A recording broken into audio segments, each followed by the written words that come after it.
High বন্ধুরা, তোমরা সবাই কেমন আছো? আশা করি প্রভুর কৃপায় তোমরা সবাই ভালোই আছো। তা আজকের ব্লগটা একটু অন্যরকম। আজকে কোনো রেগুলার বাড়ির ওই কাজ এই রকম কিছু না। আজকের ব্লগটা হচ্ছে তোমাদের একটা জায়গা আমি দেখাবো। সেটা হচ্ছে কলকাতার রাজারহাটটা পার করে একটা কটেজ মতো রয়েছে, তার নাম হচ্ছে বৈদিক ভিলেজ। তোমরা সবাই এখানে আসতে পারো। কটেজটা খুব সুন্দর। আর এই কটেজটা কেমন আমি পুরোটা ঘুরে দেখতে পারিনি, কারণ প্রচুর বড় জায়গা নিয়ে যেটুকুনি পেরেছি তোমাদের সেইটুকুনি দেখানোর চেষ্টা করেছি। তা তোমরা আজকে দেখো যে কটেজটা কত সুন্দর। আর মানে একটা গ্রাম্য গ্রাম্য ফিল হবে তোমাদের মনের মধ্যে। কেন বলছি, ধরো কলকাতায় এই যে ব্যস্ত জীবনে এত কোলাহলের মধ্যে এরকম একটা জায়গা রয়েছে, এটা আমার জানা ছিল না। আমার এটা প্রথমবার, ঠিক আছে, এখানে আসা। খুব সুন্দর জায়গা। দেখো টোটালটাই মানে সবুজ প্রকৃতির একটা, কি বলবো, সবুজ রঙে পুরো ছেয়ে রয়েছে। মানে একটা অন্যরকম ফিল হবে তোমার। হ্যাঁ দেখো, এক হাতে ড্রাইভ করতে করতে ভিডিও শ্যুট করছি জাস্ট তোমাদের দেখাবো বলে। তোমরা দেখো, আশা করি তোমাদের এই কটেজটা ভালো লাগবে। সামান্য একটুখানি জায়গা দেখাতে পেরেছি তোমাদের।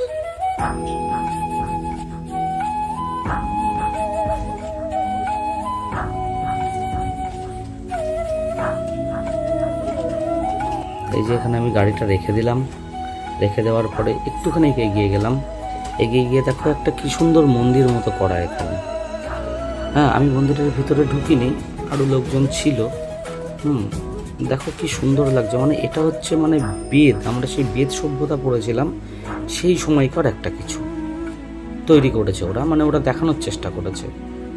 হ্যাঁ, এই দেখো আমি আমাদের রুমের মধ্যে এখন ঢুকে যাচ্ছি। এখন আমাদের যাওয়ার সময় হয়ে গেছে, মানে আমরা বাড়ি ফেরার পথে।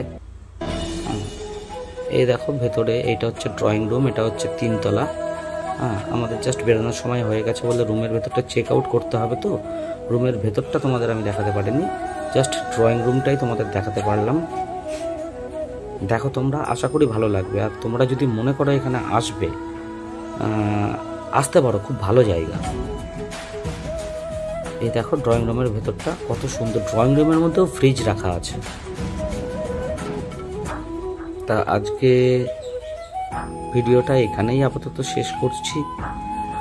আজকে সেরকম কিছু তোমাদের দেখাতে পারলাম না। তোমরা সবাই সুস্থ থেকো, ভালো থেকো। আর তোমাদের কাছে একটাই অনুরোধ, ভিডিওটা তো একদমই ছোট ছোট বানাই, কেউ তোমরা স্কিপ করে দেখো না।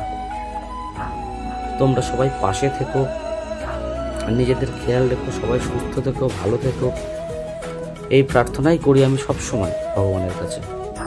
প্রভুর কৃপায় আমরা যেন সব সময় ভালো থাকি, ভালোভাবে চলতে পারি। আর দেখো এই বেরোনোর সময় না বৃষ্টি হচ্ছে, আর এই বৃষ্টির মুহূর্তটা কি সুন্দর লাগছে। মানে আমার তো খুব সুন্দর লেগেছে। এই জন্যই আমি এই ভিডিওটা করলাম, এই ভিউটা তোমাদের দেখানোর জন্য। তোমরা কিন্তু কমেন্ট করতে ভুলো না যে আমি যে আজকে তোমাদের এই জায়গাটা দেখালাম, এই জায়গাটা তোমাদের কেমন লাগলো। আজকের মতো ভিডিওটা এইটুকুনি। তোমরা সবাই সুস্থ থেকো, ভালো থেকো, আর নিজেদের খেয়াল রেখো।